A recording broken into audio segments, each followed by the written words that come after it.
webinar. As Liz said, this is the second webinar that we have done this summer, and our focus today is on understanding the AmeriCorps state and national evaluation requirements. This is part of a larger training and technical assistance effort aimed at helping grantees build their capacity in evaluation. And later on in the call, we'll be talking about some of the other opportunities to do that. But for now, for this call, we're just focusing on the state and national evaluation requirements. So if we could go to the next slide, Liz. Sure. The learning objectives of today are to increase our understanding of the broader federal policy context, and then to increase understanding of AmeriCorps state and national evaluation requirements. And so I'm going to turn it over to Mary to get things started, and if you could go to the next slide, Liz. Thanks, Carla, and thank you, Liz. We wanted to provide a little bit of a broader context for this conversation around our agency's evaluation requirements and point out the fact that these requirements are federal regulations, they are codified, and they reflect the federal government's increasing focus on program performance and results over the past 20 years. So what you see in this little chart here on your screen is just a very top-level, broad brush picture of the way in which the federal government has increasingly focused on evidence, accountability, and evaluation over the past 20 or so years. So beginning with President Clinton's administration, you see that the Office of Management and Budget offered guidance known as the Government Performance and Results Act. And so this is what OMB used to help all of the federal agencies become more accountable for the public dollars that they were administering. With President Bush's administration, there was a thing called the Program Assessment Rating Tool. It was actually a tool that agencies could fill out and were asked to fill out if they were being parted. So it sort of took on the form of a verb, even though it's an actual rating assessment tool. And that was that administration's approach to enforcing accountability and trying to get people to be a little bit more intentional and focused around the use of their public dollars.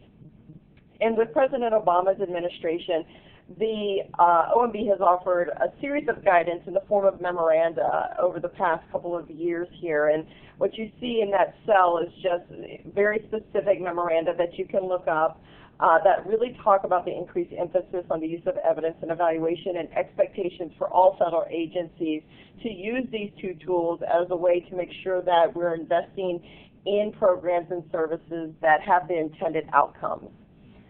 And for those of you who don't know who OMB is or what OMB may be, it's essentially the implementation and enforcement arm of presidential policy for all federal agencies. Next slide, please. So with that broader context, what we want to really start focusing on is the specific regulations that influence you and have some sort of influence on how you're managing your programs.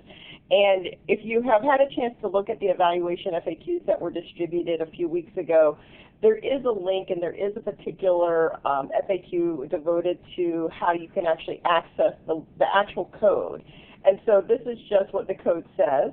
It is the collection of all administrative rules and regulations from the various departments and agencies of the federal government. It is organized by titles, chapters, and parts that cover specific regulatory areas. So this is getting a bit in the weeds, but for those of you who really do want to sort of dig in and take a look at the actual language and the actual regulations, the next couple of slides will help you figure out how to do that. Next slide, please.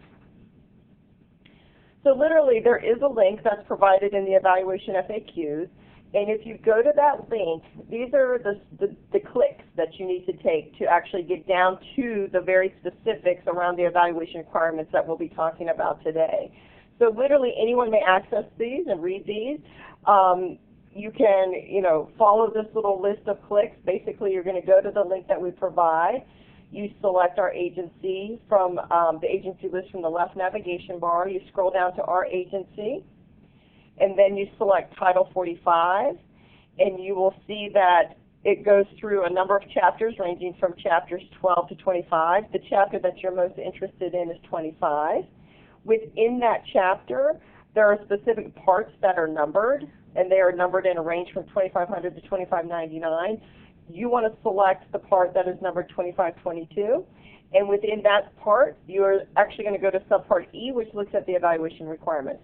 This information will be posted later, so you don't have to memorize this now, but we just wanted to make sure that you have a way to go back and actually follow, specific links down to the actual language if you're interested. Next slide, please. So, as Carla said earlier, one of the primary focuses of today's webinar is to really talk about these requirements and the process that this agency has been undertaking in the past several years to fully integrate these regulations into our practices. So much as we'll be talking about today, in that we understand that building evidence and using evaluation as a learning tool within your organizations is a developmental process. It can be an incremental process. So is the process of our agency in terms of fully integrating these into our guidance and into our expectations. So we'll be talking about sort of both of those pieces as we go through the learning slides today. Next slide, please. To start really understanding what these regulations are about, we want to first talk about the definition of evaluation that is provided in the federal regulations. So to be specific, this is literally language that the regulations has used to define evaluation. I will say that this is not a universal definition, but it is our definition and it is what is in the code. So we'll talk through and unpackage this a bit, and we'll continue to unpackage it throughout the rest of the presentation.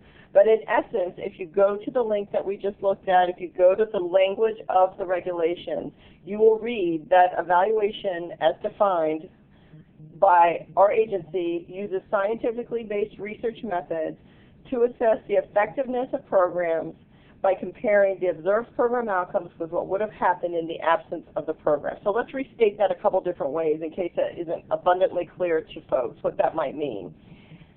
So one way to think about it is to contrast it with performance measures. What we're talking about with evaluation, with program evaluation, is we're trying to estimate using scientific methods what impact your program might be having compared to what might be happening in the absence of your program. So we are interested in the participants that you serve, the individuals that are benefiting from your services. How are they doing in comparison to a group of folks who have not had your services or who have not participated in your program? That's the general comparison that we're trying to make, and that is the general comparison that is at the foundation of this definition of evaluation. And when we talk about scientifically based research methods, what we're really talking about is specific types of research designs or approaches that are commonly used in the social sciences.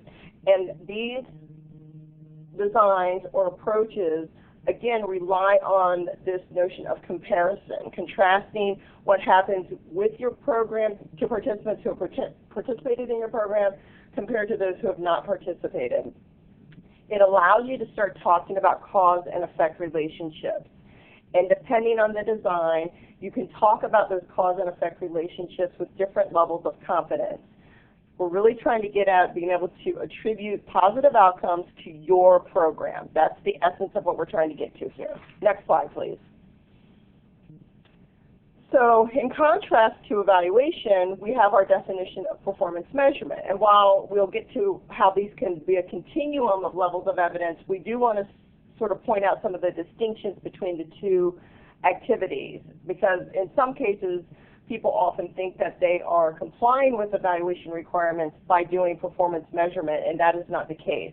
So if you take a look at this definition, you'll see that the regulations define performance measurement as the process of systematically and regularly collecting and monitoring data related to the direction of observed changes in communities, participants, or end beneficiaries receiving your program services. It is intended to provide an indication of your program's operations and performance. So you want to start looking for patterns that you might expect based on your theory of change. Performance measures are used more real time, they're used more continuously, they're used to make sure that you're on the right track, and that in many ways you would be ready for a more rigorous type of analysis, in some cases using program evaluation.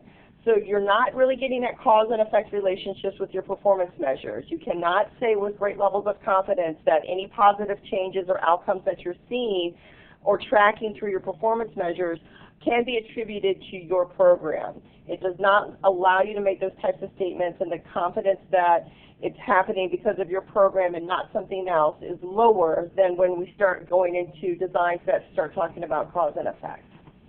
Next slide, please. Mary, can I interrupt you to ask a question, please? Sure. Does the definition of evaluation implies at least a quasi-experimental design? It does, and depending on your funding level, that is exactly what the requirement is, and we'll certainly be getting into that level of detail coming up here. Thank you. Yeah. So, yes, so Carla will cover the next few slides here. So I'm going to talk through the evaluation requirements now, and we'll get into how this really gets operationalized for AmeriCorps. So let's start with national direct and state competitive grantees who receive $500,000 or more of funding. The funding level is important because the evaluation requirements are different for grantees that receive less than $500,000. So first, let's talk for a minute about grantees that are larger and who receive $500,000 or more of CNCF funding. So for these grantees, an independent evaluation of the program is required, and they must submit the evaluation with any application to the corporation for competitive funds. So when we say independent, what we mean is a third-party evaluator who does not work directly for your organization, but who you would contract with to conduct an objective evaluation of the program. So that's for large grantees. Next slide. So for these large grantees, there's a greater investment of public resources. There's a higher level of funding that is awarded, and so a greater level of investment that warrants a more rigorous approach to evaluation, more rigorous evidence and evaluation requirements. And so that's why we have the requirement for an independent evaluation. And then the other important thing to know if you're a grantee of $500,000 or greater is an independent impact evaluation that is designed to provide evidence of a causal relationship between program activities and participant outcomes. And so this is exactly the question that Mary just answered. It does imply a higher level of research design. It implies looking at causal relationships.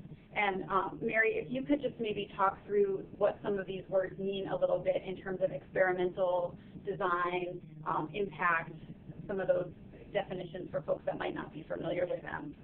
Sure. So experimental design, sort of dovetailing on some of the distinctions I was just making between program evaluation and performance measures. Experimental design is an approach to your research where you have an actual control group. And by control, I mean you've controlled for differences in the two groups such that the only difference that you're really testing when you're looking at your evaluation outcomes is the difference between folks who've gotten your services and folks who haven't. So in theory, if you have controlled for all of the other factors that might influence the outcome you're seeking to have, the only difference in these two groups is your services or your program intervention. And the way in which you, in theory, get to that point is the use of random assignment. So you assign randomly individuals who are interested in your services either to the control group that does not receive your intervention or to your experimental or treatment group. Those are the folks who actually participate in your program. So when we use experimental design and we talk about experimental research, that's typically what scientific standards say are the requirements for being able to say that your program had the impact that you found after your results of your study are available. So impact and experimental design tend to go hand in hand, and for most of you, you'll see readily that the use of the word impact is used in a very specific way within the social sciences. It's not used in the same way that we use in more general conversations from day to day. But in the context of scientific research in the social sciences, impact is linked to experimental design, so that you can say with relatively high levels of confidence that if the folks who come through your program are doing better on some outcome, it is indeed because of your services and not for other reasons. Another research design or approach to testing this is what someone had asked about, was the quasi-experimental design. And the reason it's called quasi-experimental and not experimental is because while you are using two groups, you are comparing two groups. You create a comparison group so that you can see what happens to folks, again, who receive your services and folks who don't. The difference is that you are creating a comparison group by matching on certain factors that you think might influence your outcomes. You're not using random assignment, but you are carefully matching your two groups at the beginning, at a baseline, so that you can say with relative confidence that they're basically the same. The only difference is that one group's going to get your services, the other group is not. So when we have quasi-experimental designs, we typically talk about outcomes. Some people interchange it and say impacts and outcomes, but essentially we're talking about outcomes that can be attributed to your program. So experimental impacts, quasi-experimental outcomes, but both really start to allow you to talk about those cause and effect relationships and start to get into this notion of causality in the context of scientific terms. So I know that's kind of a quick conversation, and we can continue to come back to that, but those are sort of the main distinctions between those two terms. So again, just to reinforce, these are grantees receiving $500,000 or more, and the requirement is an independent impact evaluation that looks at evidence of a causal relationship between the program activities and outcomes. And I just want to point out, I know this can be a lot to take in on the phone, so I also want to point out that this is spelled out pretty clearly in the FAQs for evaluation as well. So for grantees that are $500,000 and larger, FAQ number 3 in the evaluation, FAQ spells out this requirement. So also for large grantees, if we could go to the next slide, Liz, the evaluation should cover a minimum of 1 year, must cover a minimum of 1 year, but it may also cover longer periods. Next slide. Carla and Mary? Yes. Will this material be presented at the grantee symposium? No, we actually made the conscious decision not to present this at the symposium, but to present it the week prior. So we wanted to make sure that grantees came to the symposium with a level of clarity about the evaluation requirements so that we could focus our technical assistance at the symposium on other evaluation topics. So we made the decision to offer this the week before the symposium so that folks could be clear about the requirements and would come sessions already knowing this information. Thank you. Okay. So now I'm going to talk about those grantees who receive less than $500,000 in CNCS funds, and also education award programs. So the requirement for these programs is an internal evaluation that is submitted when you apply to the corporation for competitive funds. Next slide. So when we say internal evaluation, that means that the program staff could conduct the evaluation. Staff at the organization could conduct the evaluation rather than an external evaluator. For grantees receiving less than $500,000, while we encourage the use of experimental or quasi-experimental designs, they're not required, and the expectation is that grantees would select a study design that's most appropriate for the developmental phase of their program. So that could be a process evaluation, implementation evaluation, outcome evaluation, or an impact evaluation. And Mary, could you talk a little bit about some of those other pieces? Sure. So again, just sort of talking a little bit about some of these technical terms and making this a little less jargony, just to give you some examples of the types of questions that you tend to ask through these different types of evaluation approaches. In a process or an implementation evaluation, you would probably be focusing on questions like who receives your program, who participates in the program. is the program being implemented in the same way at each site? So for example, in the case of folks who might be using, let's say, a national model, but are implementing it locally, you may want to figure out whether or not you are actually implementing with some fidelity the core components of whatever model it is you're implementing in terms of your intervention. You may also be asking questions like, is the program being implemented as it was designed? So in the case of folks who may not be using an actual, national model, but you are using a service model that you've come up with in your organization according to your theory of change, are you actually implementing it the way you thought you were? You might also ask questions in a process or implementation evaluation about what aspects seem to be working as they were intended to work, what sort of misconceptions or challenges might you be facing when you're actually going about your day-to-day operations. You thought that you could implement services in one way, but in one specific area it may not be working that way. Those are the types of things you're looking at with those types of evaluations. When you start to get into your outcome and impact, as we've just talked about, you're starting to ask more about actual changes in participants, the beneficiaries of their services. What kinds of changes are you seeing in them, either in their knowledge, their attitudes, their skills, their behaviors, and how can you, to what extent can you attribute these changes to your program services? So process and implementation is more about making sure you're doing what you think you're doing according to your own plan and making sure that you're implementing things according to your own design. When you start moving into the realm of outcome and impact, you're really starting to look at changes in the participants of your program. So also for grantees who receive less than $500,000, next slide, Liz. The evaluation must cover a minimum of 1 year, but it may cover longer periods. Next slide. And now we'll talk about state commissions for a minute. So for state commissions who have formula programs, the requirement is that they must establish and enforce evaluation requirements for state formula subgrantees as the commission deems appropriate. So the requirements that we've been talking about have been for competitive and for national direct grantees. And so then the requirements for formula are set by the state commission. Next slide. I have a couple of questions that came in via chat. Is it a good time to ask? Sure. One participant states, I really appreciate the clear references to the recs in this presentation. Can you point out where in the grant application materials these requirements were referenced? I am certain that there is a link to the Code of Federal Regulations for the evaluation requirements in the NOFO. I don't have that particular citation in front of me, but it should be in the NOFO. Okay.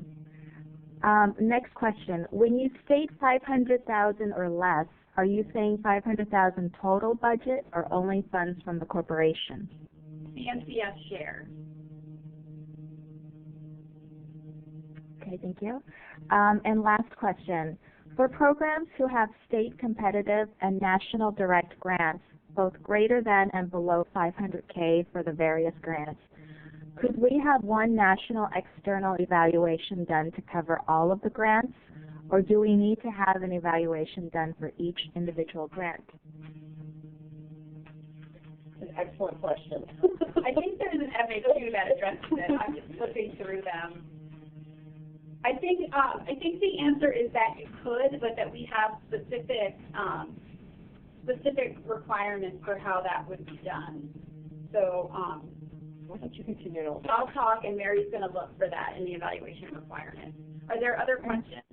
Well, one participant just pointed out page 23 of the current NOFO has the reference to the regulations on evaluation. Excellent. Thank you. Other questions? Nope, that's it for now. Okay, so Mary's looking for the answer to a question about one evaluation for multiple programs funded in state and national. So meanwhile, I'm going to keep talking about state formula grantees for a minute. And so for state formula grantees, if you are a state formula grantee, you must conduct an evaluation as your state commission requires. So different states will have different requirements. We're going to talk a little bit later about what formula applicants are expected to do if they become competitive applicants. So we'll talk about that in just a minute. I think Mary may have found it. No, forced to go. Okay. All right, let's go to the next slide. So a couple of other pieces that are from the evaluation requirements. The corporation may supersede these requirements with an alternative evaluation approach, including one conducted by the corporation at the national level. So if the corporation were to decide that we were going to do some sort of evaluation of a program or a set of programs, we might say that evaluation would supersede the requirements for that grantee. So that is something that the corporation has at its discretion. And then the federal regulations state that grantees must cooperate fully with all corporation evaluation activities. Next slide. So let's talk about, oh, Mary found the answer. That might be it. That's actually, I think, the reverse question. Okay. So FAQ number 16 is, are multi-site grantees expected to perform a multi-site evaluation and compare findings to national data? So the answer to that question talks about making sure that when multiple sites, and so I guess in this case the question is, you know, maybe there's a national grant and then there are also state grants that represent different sites of the same basic program model. So it's important in this case that the sample is representative of all of those sites, and that the evaluation results would articulate how the results are generalized. So, and that if there's variation in the model or the way that things are implemented, that would be explained in the evaluation. So I think that this FAQ indicates that there is some possibility that could happen, but that it really needs an evaluation design for that kind of study really needs to not just be an evaluation of, say, the national grant and the sites that are included there, and then sort of saying, we studied this and it applies to all the other programs. We would actually really need to make sure that the model was being implemented with fidelity at all of those other programs. You would need to make sure that you were taking a representative sample that was representative of all of those other sites that would be included in the other grants. So I think an organization could put forth a design that would work. And so that would be something when we reviewed an evaluation plan, we would look at the plan and sort of say, it seems like this would be a reasonable thing for the organization to do, and that based on this plan, then this other grantee or this other set of grantees could also be included in that plan. So. And I have a follow-up question to that one question from a different participant. Okay. Along with that last question about National Direct and State Commission evaluation requirements, do National Direct program officers ever work with state commissioners to help streamline requirements for grantees with multiple sources? I'm not sure I understand the question.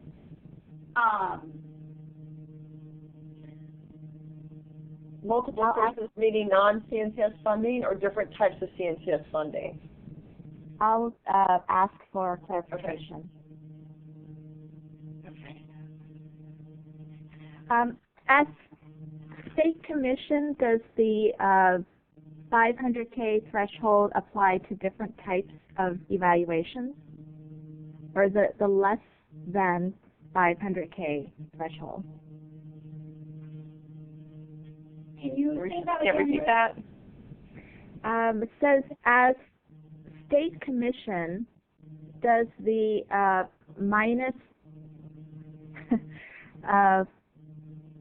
I'm reading it as less than 500K threshold, apply to different types of evaluations? So this, when we are saying grantees that are $500,000 or more, or grantees that are less than $500,000, we're talking about the subgrantee in the case of a state competitive grantee. So the size of the commission's budget is not relevant here. It is the size of the subgrantee's budget. So if an organization has an AmeriCorps grant and that organization's budget is less than $500,000, then those are the requirements that they follow, regardless of the size of the state commission's budget. I'm not really sure if that was what the question was asking. So if I have provided an answer and that wasn't the question, please restate the question so that we can understand what the question really is. Okay. How often do the state formula evaluations have to be done? That's up to the state commission. I have another question. The external evaluation requirements is for any program funded, formula versus competitive, that receives $500,000 or more, correct? So as we have said, the formula evaluation requirements are set by the state commission.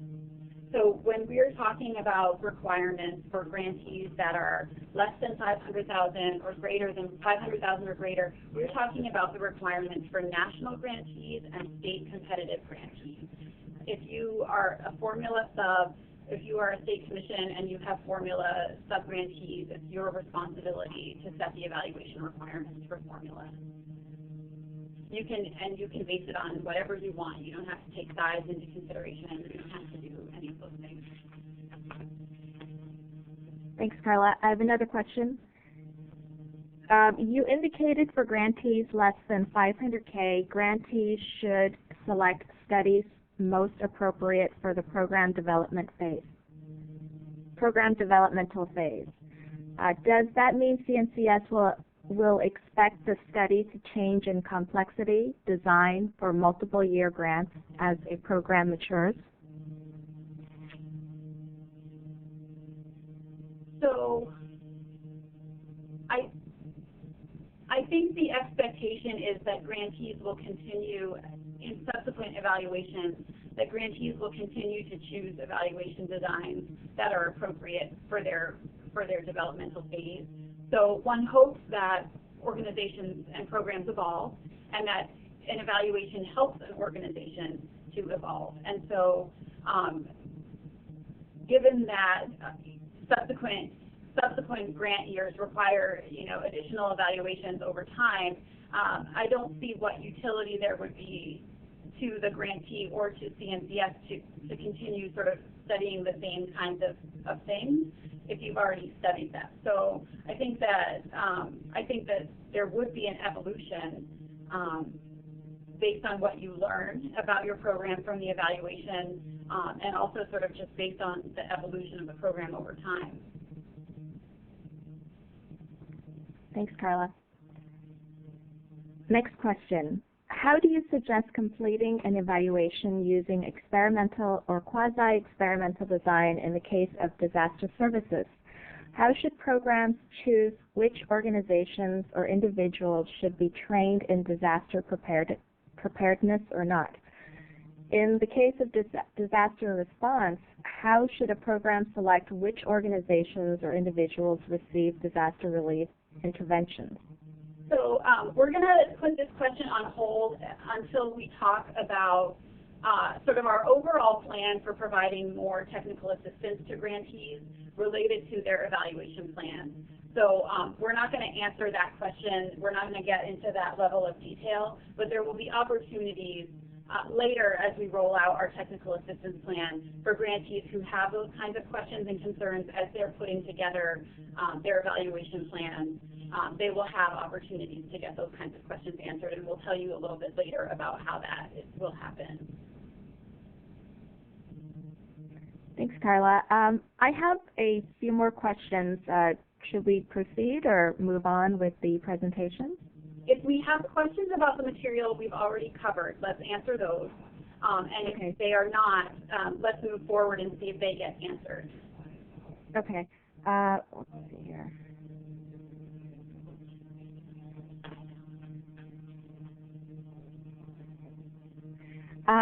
Okay. perhaps this one has been covered. We are a national direct grantee that receives more than $500,000 from the corporation. Our organization has already had an external evaluation performed over the course of 2006 to 2008 and was released in 2009. We will be applying for the 2014 to 15 AmeriCorps application, second recompete year. Since the report is from 2009, would we only be required to submit this evaluation report, or whether we must submit this report along with an evaluation plan for an internal evaluation over the next 3 years? Okay, I'm going to stop you because we're going to get that in like 2 more slides. So we'll talk about that in a couple more slides. All right. So should I keep going? Any other questions that I'm scrolling down here.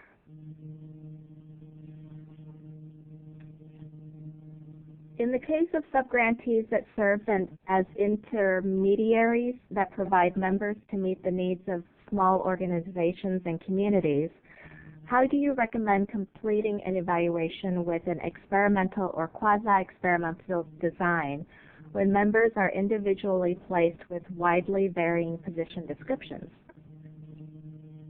So this is another case where I think it's not really an offline conversation, and some one-on-one assistance would be probably needed in terms of figuring out an appropriate evaluation plan. So let's table that one for now. Okay. That's it for now. Thank you. Okay. Okay. So could you go back? I think you're 1 slide ahead of us, Liz. Okay. So let's talk about what is due when, and in particular when evaluation plans and reports are due. There's a lot of confusion about this. Every year we get a lot of questions about what am I supposed to submit this time. And so we're going to try to make that a little bit clearer for everyone in terms of what are the requirements for both the evaluation plan and report. When do you submit those things? So the first thing to know is that if you are an existing grantee who is recompeting for AmeriCorps funds for the first time, you must submit an evaluation plan and a copy of any evaluation that has been completed. You might not have any because it hasn't been a requirement, but you may be part of an organization where evaluation is already something that you've been doing, in which case you would submit whatever you happen to have. And then if you again compete for AmeriCorps funding after your second 3-year grant, you must submit the completed evaluation with your application for funding. So now let's go to the next slide and see a little bit more clearly how this actually breaks down. So if I'm applying for my first AmeriCorps grant, and in this case I'm talking about my first competitive AmeriCorps grant. So I'm applying for the first time. I'm not required to submit a plan, nor am I required to submit a report. I should start planning. I should start thinking about what my intentions are with regard to evaluation. But this is the first time that I apply for an AmeriCorps grant. No plan or report is required. So after I complete my first 3 years of funding, and now I'm applying for my second AmeriCorps grant. And so at that time, the requirement is that I submit an evaluation plan, and that plan talks about the evaluation that's going to be completed in the next 3 years if my grant is funded. So once that happens, if I'm funded for my second AmeriCorps grant, so at the end of that second grant, I will have now had 6 years of AmeriCorps funding. When I go to apply for my third grant at the end of that 6 years, then the requirement is that I submit a report of the evaluation that I completed over the last 3-year grant period, and that I also submit a plan for the next grant period.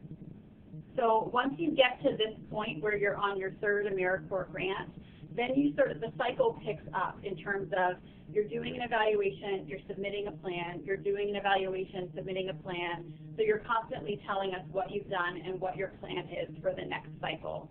It's important to note that you may not always repeat the same evaluation design. So if you've already done a randomized control trial, we don't expect you to do another randomized control trial. We expect the results of your previous evaluation to inform the design of your next evaluation. So it's important to understand that once you've sort of met the threshold and met the requirements for rigor, then your results, your evaluations then begin to build on what you've already found.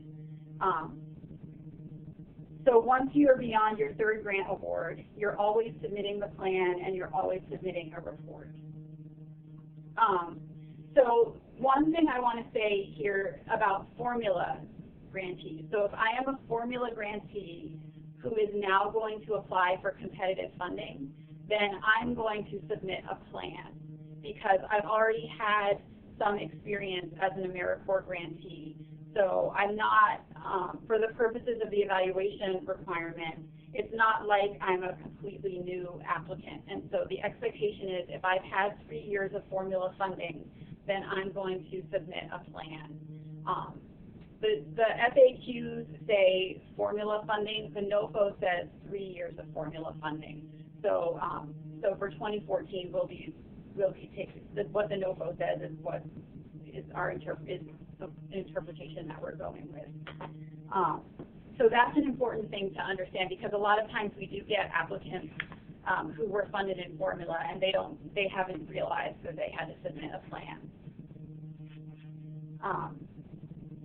Okay, so let's stop there for a minute and see if there are any questions about this chart and about what you have to submit when, based on where you are in your funding cycle.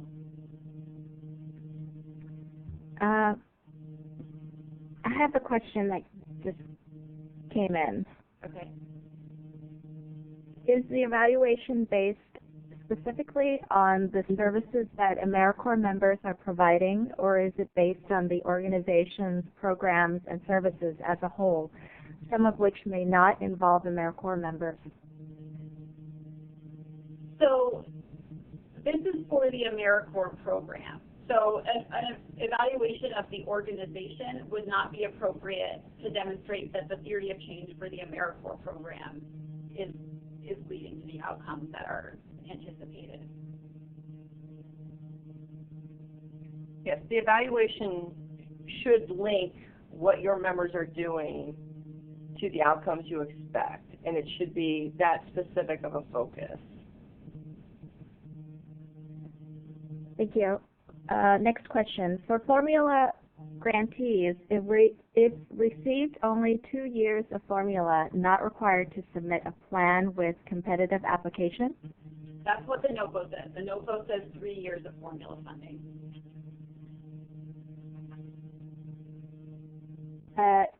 You have a couple of comments saying that this is a great slide. Very helpful cheat sheet. I think so too. I refer to it every time somebody asks me a question about it. And another question came in. This is our organization's first AmeriCorps national grant, but our offices have received a state VISTA grant throughout in the past few years.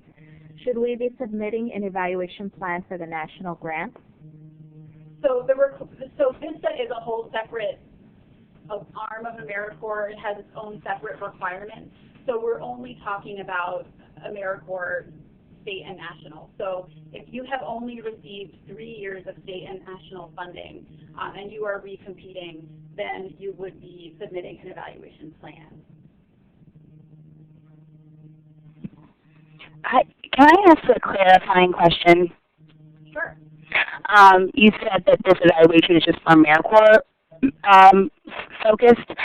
So if your AmeriCorps members are performing the exact activities as the other members in your organization, then an organizational evaluation plan would be sufficient, correct? If it includes what your members are doing, and I think it would be important to be able to track or to demonstrate in some way that your members are as capable as whoever else is delivering your services as effectively. So right. So we're an education program, and all of our members are engaged in academic tutoring and mentoring, and across all of our states. So our AmeriCorps members, some of our sites are AmeriCorps members, some of them are not, and within those AmeriCorps sites, some are members, half the site maybe are AmeriCorps members or a certain percentage of the site, and the rest are not, but they're all doing the same work. So an evaluation that was done on our program a few years back that basically showed the impact and had us against a randomized controlled group and showed the impact of our program and the intervention, the dosage levels, and et cetera, that would suffice as an evaluation plan for these purposes. Correct? Did the past evaluation include your members, your AmeriCorps members? At the time, I'd have to check to see if we even had AmeriCorps members at that time. So I would need to check on that because I haven't been here long enough. But yeah, I would assume we wrote into our application the same activities that were in our evaluation report that our members would be doing and have done for the past 2 years. Right, so not to get too in the weeds with your particular evaluation, but it sounds to me, based on what you've said, is that you seem to have evidence for the intervention that you're asking your members to deliver, and your plan moving forward should be able to document that your members are delivering it as well as in past evaluations, and that you should be able to tease out who is a member and who isn't in your evaluation plan moving forward. Like, you'll want to pay attention to that. Okay, thank you. I have a next question. For formula grantees that received competitive funding for 2013 to 14, do they need to submit a plan for their continuation or for recompetition? If you are a continuation applicant, you don't need to submit an evaluation plan or report.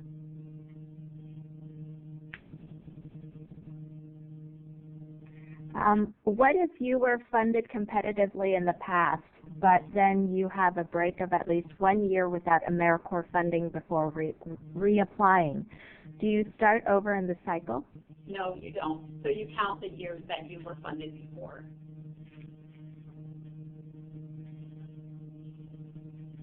And someone just wants to confirm. I think this is what I just heard. If an organization is in its 3rd year as a formula fund recipient and plans to submit a competitive application in January 2014, it will not be required to submit an evaluation plan this time. Is that correct? That's not correct. If a grantee has had 3 years of formula funding, so if they're in their 3rd year now and they plan to apply for competitive funding, then they need to submit an evaluation plan. Thank you, Carla. That's all the questions I have for now. Okay. Let's go to the next slide. So I think, the conversation that we've had up until this point, I should emphasize 2 things, but just to highlight them and to reinforce them.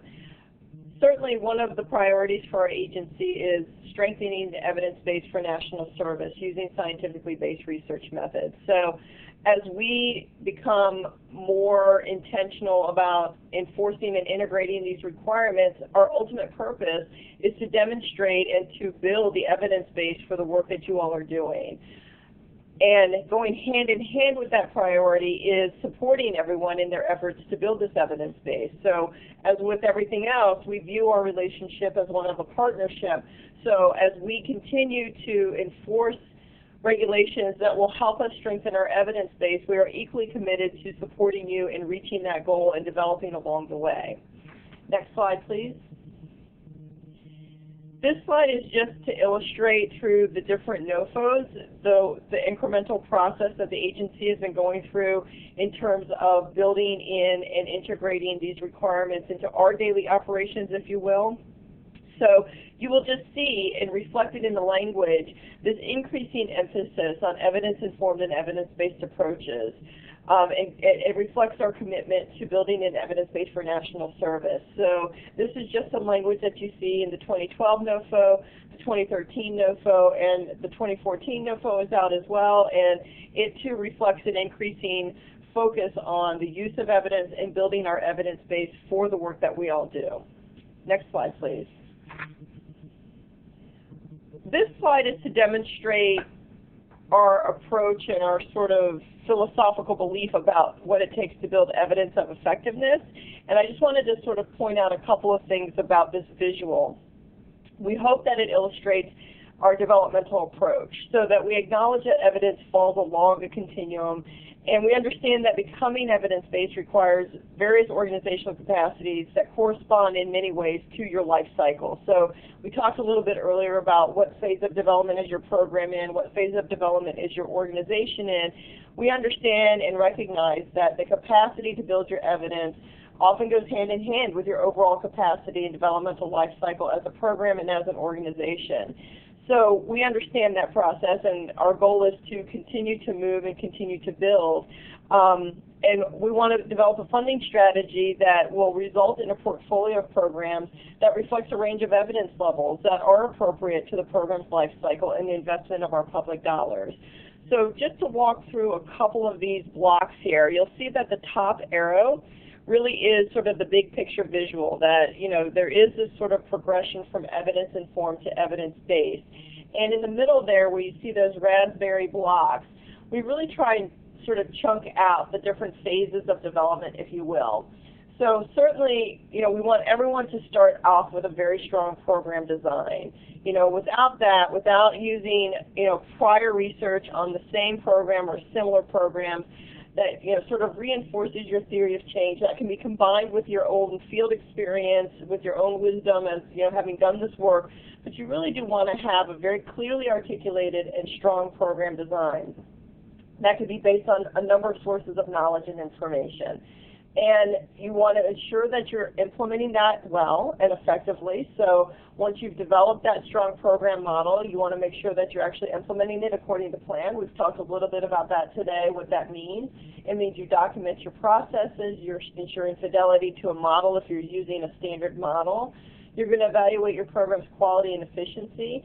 You're going to, you know, establish continuous improvement processes so that as you're looking at your program data along the way, you're fine-tuning and making any course corrections that may be necessary. And you'll see there at the bottom of that sort of raspberry block of information, this is where your performance measures really start coming into play. As you're developing your strong model, you start to map what kind of indicators are going to really give you your vital signs for your program. What is it that I really need to be paying attention to on a regular basis, on a continuous basis, to make sure I'm on track and I'm making the progress that I think I'm making with my program. As you move up the continuum here or across the continuum here, also what you can do with your performance measures is look at your program outcomes. So again, what are your sort of key outcomes? What are the positive changes that you are hoping to achieve? And what are the indicators and data points that you're collecting to make sure you're on track with that?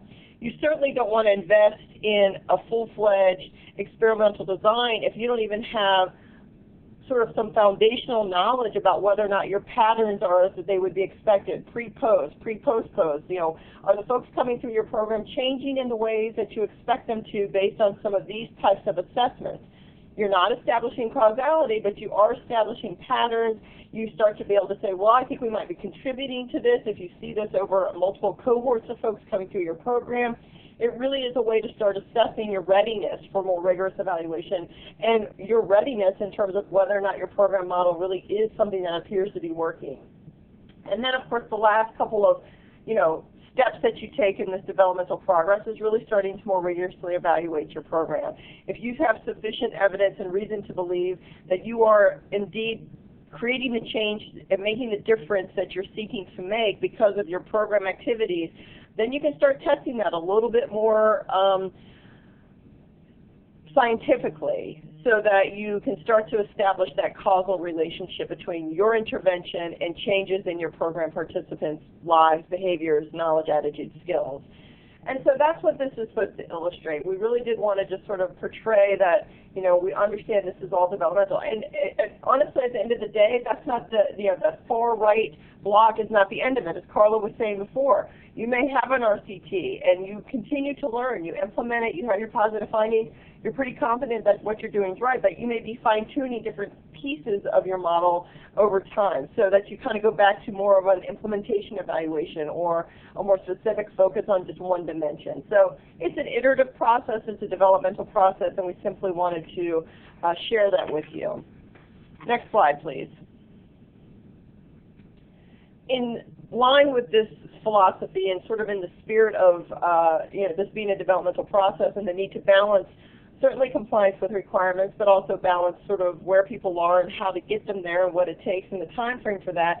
We just also wanted to emphasize a couple of things here in terms of our goal of supporting you all in this work and supporting all of our goals of creating a nice, strong evidence base for AmeriCorps and national service. For starters, we want to make sure that, if you haven't for some reason completed your requirements, you're not on the right time frame, just provide what you've got, tell us where you are, and we'll work with you from there. So, there's no need to panic if you are looking at the chart that Carla walked through and you're feeling like, oh my gosh, I'm out of sync. That's what the evaluation plan moving forward is about, and Carla will get to that sort of here in a few slides, but we just want to make sure that we start getting people on the right timeline and on the right track beginning now. The other thing we wanted to emphasize is that, just because you get null or negative findings does not mean that you're going to be viewed as unacceptable. I mean, if there's a body of evidence that suggests that what you're doing isn't working, we would hope that you, more than us, would have a vested interest in changing course, because I don't think anyone is interested in delivering services that have no effect or cause harm. So we don't want you to panic if you don't get positive findings. It doesn't automatically make you ineligible for funding, but we also want to make sure that you're learning as you go, that you're making improvements based on what you learn through your evaluations, and that ultimately, again, if you're finding that over time and with different adjustments it's not working, then we should all revisit what's going on. Next slide, please. Okay, so I'm going to talk a little bit about our plan to support grantees going forward, and I want to just highlight, the things that Mary was just saying about, if you haven't been on quite the right cycle in terms of getting your evaluation plan or report done at the right time, or if you find yourself looking at findings that are not the findings that you would have anticipated for your program.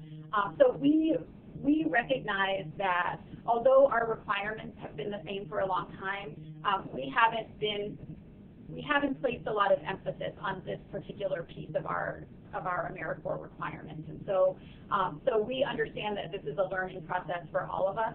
Part of why we wanted to release the evaluation FAQs was so that we could have a really clear document that clearly communicated our expectations so that we could move forward to help grantees meet our expectations and requirements. And so we understand that we are all starting from different places, and the goal is to move forward, not to sort of place blame for anything that may have happened up until this point, but to really move forward to get us all to a place where we're meeting the evaluation requirements. So to do that, we are beginning to place much more emphasis on training and technical assistance for current grantees related to evaluation. So the first step of that was to disseminate the evaluation FAQs. So I want to talk a little bit about where you are going to find this information. I got a lot of calls and emails after the last webinar asking, when is that webinar going to be online? And so I want to just sort of say, we're really working hard to get all of this material online for you. I know that the materials from last month's call are still not available online. We ran into some difficulties with our website, and so our plan is to have all of this stuff available online as soon as we can, so that you'll have all of this information in print. You'll have the recording of the webinars. And so the evaluation FAQs currently are online. We'll send that link out after the call so that folks can find those. You also, our contacts for each grantee, so state commissions and national grantees, have all received these a month or two ago. So you received them at one point, but if you don't have them handy anymore, we'll send you a link so that you know where to find those. And then as soon as the other materials are up, we'll make sure that you have a link and get those as well. So in the meantime, after this call, please don't call me and ask when they're going to be up, because the answer is as soon as we possibly can get them up, they'll be up. So that was the first step of our plan, though, was to draft and disseminate these evaluation FAQs. And I think that they're very clear, and they address many of the questions that were asked on today's call. So if you heard one of these questions and weren't clear on the answer. If you heard one, if you had a question but you were afraid to ask it, my first guidance is to go to the evaluation FAQs, because it's probably a question that we heard before, and it's most likely a question that made its way into the FAQs. So the next piece of the plan was to conduct webinars over the summer to talk about evaluation capacity. And so that was last month's webinar, where we talked about our assessment of grantees' current capacity relative to evaluation, as well as what we found in reviewing the evaluation plans and reports that were submitted in GARP 2013, GARP being our grant application review process. And so that was last month's webinar, and then today's webinar is the second, which is the evaluation requirements and FAQs. I just talked about creating a central location for evaluation materials on our website. We're still working on that. We hope to create a landing page where you can go for all of the evaluation resources that are available for grantees. In the meantime, we just want to get our webinars online, and then the next step will be to get a really good central location where everything can live permanently. Next slide. So the next piece of our plan is the Grantee Symposium, and we have a lot going on at the Grantee Symposium that is related both to performance measurement and evaluation. So we have the Performance Measurement Institute, which is a pre-conference workshop, and then we have a measurement and evaluation track during the actual Grantee Symposium. So the pre-conference is focusing on performance measurement. The symposium content is mostly focused around evaluation. And as I said earlier, we made the decision to have the webinars this week so that grantees would come to the Grantee Symposium knowing what the evaluation requirements were, so that they could concentrate on some of these other topics related to evaluation. So we will be offering 2 sessions on developing evaluation plans and reports. One of those sessions will be targeted for grantees who receive less than $500,000, and one session will be targeted for grantees receiving $500,000 or more. So whichever size grantee you are, you will go to the session that is appropriate for your size and for your evaluation requirements. And we'll be talking about what should actually be in an evaluation plan, what are the components that go in there, and what goes into an evaluation report. And then the other session that we're doing is open to anyone, just regardless on the amount of funding, and that's an Evaluation 101 session. And that is a really basic session that is designed for folks who don't have any background in evaluation to start learning some of the basic concepts about evaluation. And we'll be building more on that after the symposium, but that's what we're offering at the symposium in terms of workshops that relate to evaluation. The next step after that will be some individualized technical assistance. So during our last grant review, we reviewed the evaluation plans and reports that were submitted by 2013 applicants. And so we had external contractors who reviewed some of those, and we had internal staff from research and evaluation who reviewed some of those as well. And so we're in the process now of dividing up for applicants who were funded in 2013, dividing up the results of those reviews, and we are going to provide some one-on-one technical assistance for the evaluation plans that we received in 2013.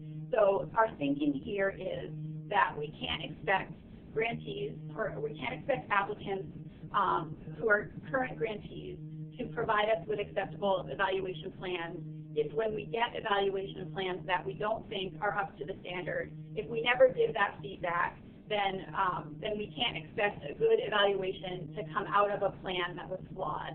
And so we've made a decision to fund grantees from 2013, and so now it's our responsibility to help those grantees refine the evaluation plans that they've submitted so that we can all feel confident that we will get an evaluation design that's appropriate. So we will have some external contractors as well as staff from research evaluation who are doing that. We'll be reaching out to national grantees, and then we'll be reaching out to state commissions before reaching out to sub-grantees. So we're going to talk with commissions first about what we'll be doing and how we'll be handling that relationship with sub-grantees. So expect more information if you're a state commission from us as we figure out the best way to work with you in terms of working with state subgrantees. So we're going to do the one-to-one technical assistance. Next slide, Liz.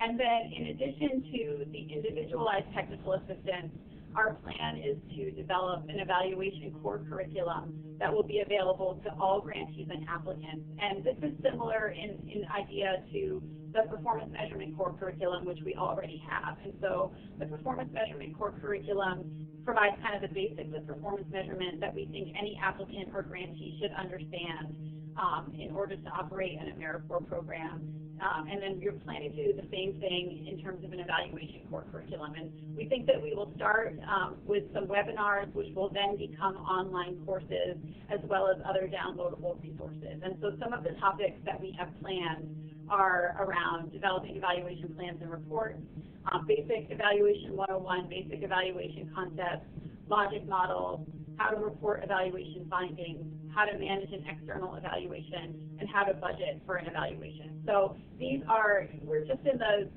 beginning stages of planning out what this content would look like. Over the next year, we hope to start offering some webinars, and eventually, as we nail down the content, those webinars will then become online courses and other resources that are available. So this is a bit of a long-term plan, but it is our long-term plan to help grantees develop their understanding of evaluation and their capacity to meet the evaluation requirements.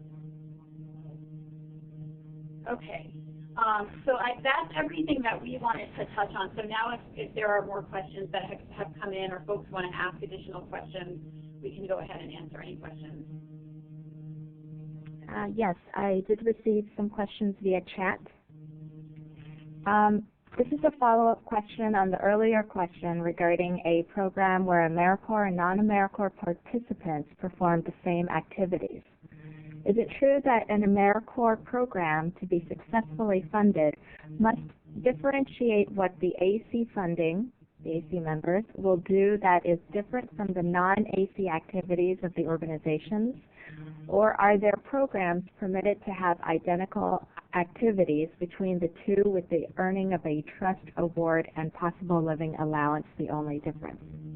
So I want to rephrase that question a little bit, because the question is about, as phrased, is about what will and will not be funded, or what is or is not fundable. And what we're really talking about on this call is not about what will be funded, but about what sort of evaluation designs meet our evaluation requirements. And so an evaluation, once it's conducted, becomes part of the evidence basis for your program. And as you know, your evidence basis is part of what you present when you apply for funding. But we don't have hard and fast rules about what does and doesn't get funded based on the kind of evaluation that is done.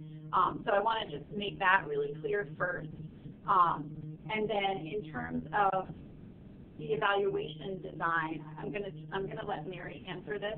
But I think that the question is more about if AmeriCorps members and other folks are doing the same thing. I think it's the same question that you've already answered, right? Yeah, but let me try and come at that in a different way, because it's a pretty important question, just broadly speaking, for AmeriCorps in general. I would back that question up into thinking about your theory of change. Before we even talk about design and cause and effect and all of that good stuff, let's back that up to theory of change. When you are designing your program, in your theory of change, one would hope that you're articulating why you're choosing AmeriCorps members as a key component of your service delivery. So perhaps your questions are around cost benefits. Perhaps your questions are about, can an AmeriCorps member who may or may not have the same type of training as someone else who has delivered this service for our organization for the past 5 years be an equally effective service delivery person? So to me, those kind of questions are really about your theory of change and what your ultimate research questions are. And to jump right to design, I think is premature, and probably there's no single answer. It really depends on why you're engaging AmeriCorps as a resource, why you're infusing those members as human capital into your organization and the role they're playing. So it's not a straight answer, and it's not a simple answer, but I think those are the things you need to be thinking about for everyone who was delivering a program and organizing it around some AmeriCorps members. You know, that is all part of your theory of change. Okay, thank you, Mary. Yep. Next question. Do you have a list of the scheduled sessions that are a part of the evaluation track? So I'm not sure what folks have received in terms of agendas and such for the grantee meeting. I haven't seen a copy actually of what registrants have received. I know that I provided descriptions of the workshops, and so I am sure at some point in the registration process you'll receive those. Okay, thanks, Carla. Next question. Will the pre-conference workshop material be available via website after the symposium, specifically the info about developing evaluation plans and reports? Yes.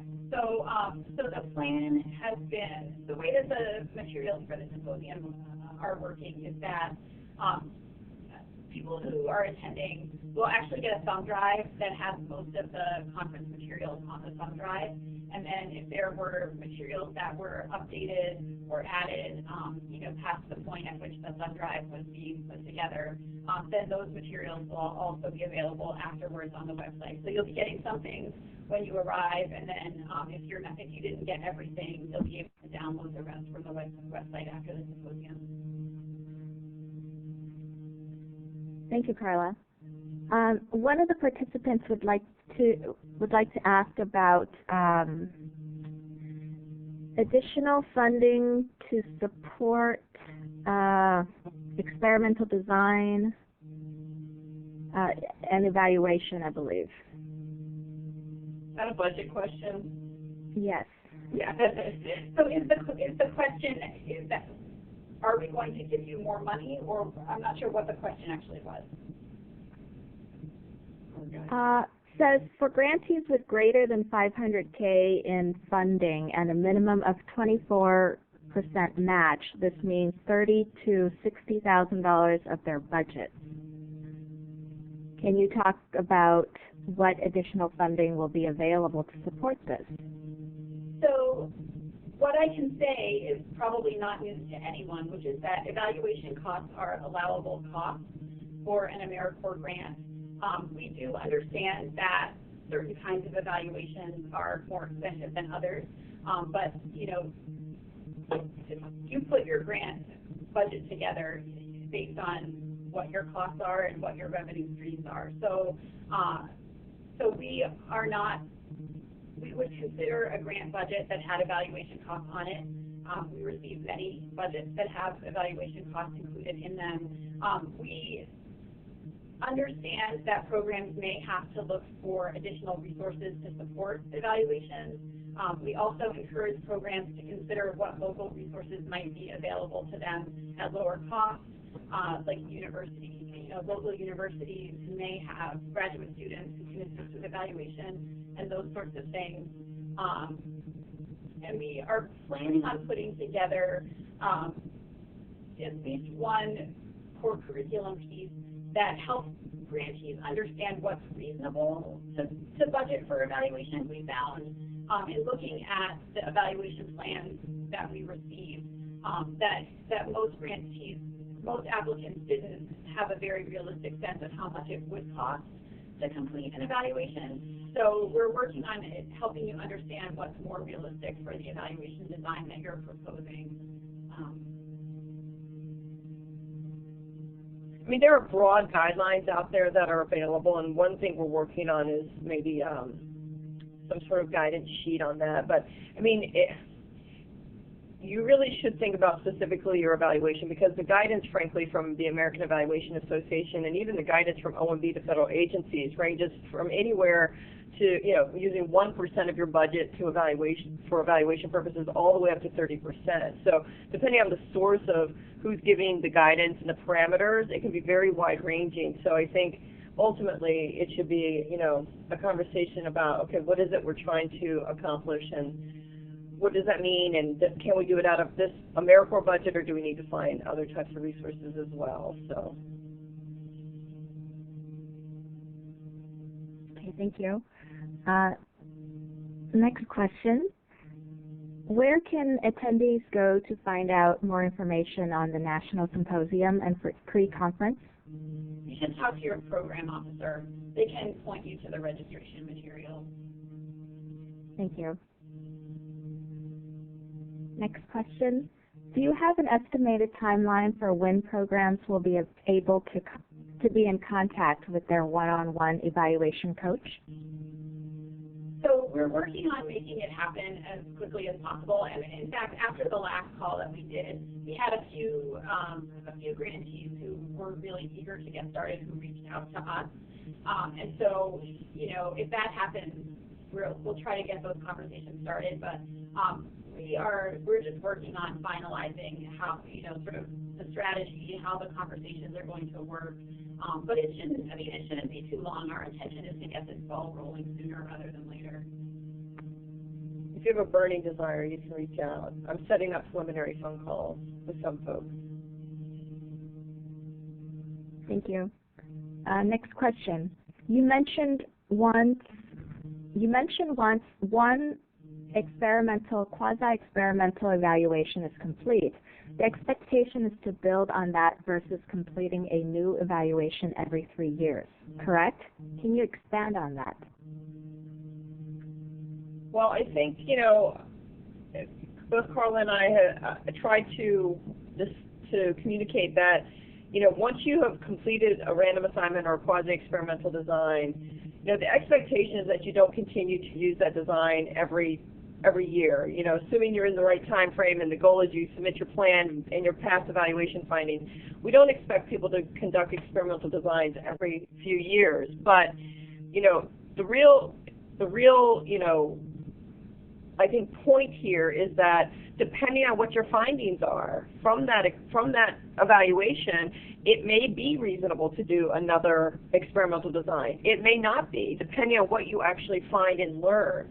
It may be that another approach is much more reasonable based on what you've learned. So it's not a hard and fast answer, but I think general rule of thumb is we don't expect you to continue to repeat experimental research just because. But it should also, your next evaluation plan should clearly, you know, explicitly build on what you learned in the prior evaluation and the prior study. Thank you, Mary. Next question. For those of us who are state direct grantees with CNCS funds of over $500,000, are we expected to receive our technical assistance from our commission, or will we have access directly to CNCS experts? Commissions may be learning about evaluation also, so how do we assure we get quality technical assistance as a state direct? So our plan is to first contact state commissions to talk with them about our intention to reach out to state competitive subgrantees. So we want to make sure that commissions are comfortable with the support that we'll be providing to state subgrantees, knowing that it's very rare for the corporation to actually provide that kind of direct support to commission subgrantees, but also recognizing what was stated by the person who asked the question, which is that commissions have various levels of capacity relative to this particular type of technical assistance, and also that commissions have a limited amount of time to provide to all kinds of technical assistance. And so we want our support to be something that adds to what the commission is doing, not supplant what the commission is doing, but we want to make sure that we keep commissions in the loop, that we proceed in a way that commissions are comfortable with, and we expect that as conversations start to happen between technical assistance providers and subgrantees, our expectation is that commissions will remain in the loop. They'll receive reports about those conversations and that sort of thing as well. So we'll be reaching out first to commissions and then reaching out to subgrantees. Okay, thank you, Carla. And then a last comment. Thank you for this effort. It will help change the national service field. Well, thank you. Thank you. And hopefully I've captured everyone's questions. If not, please send me a chat ASAP or contact your state offices. Carla and Mary, is there anything else you would like to add, or are we? Just want to say thank you for participating. I know that this is, in many cases, a lot of new information and a lot to take in over the phone. We look forward to more opportunities to learn about this material together. We will have an opportunity to see me and Mary next week, so we look forward to seeing you and talking to you more in the sessions that we're doing next week. And again, we will get these materials online, and as soon as they are available online, we will send that link out to everybody so that you can access the materials from these two webinars. Yes, this is the beginning of a conversation, not the end. So, thank you very much, Carla and Mary. And thank you to everyone for having participated in this session. Hope you have a nice day. bye. Bye-bye.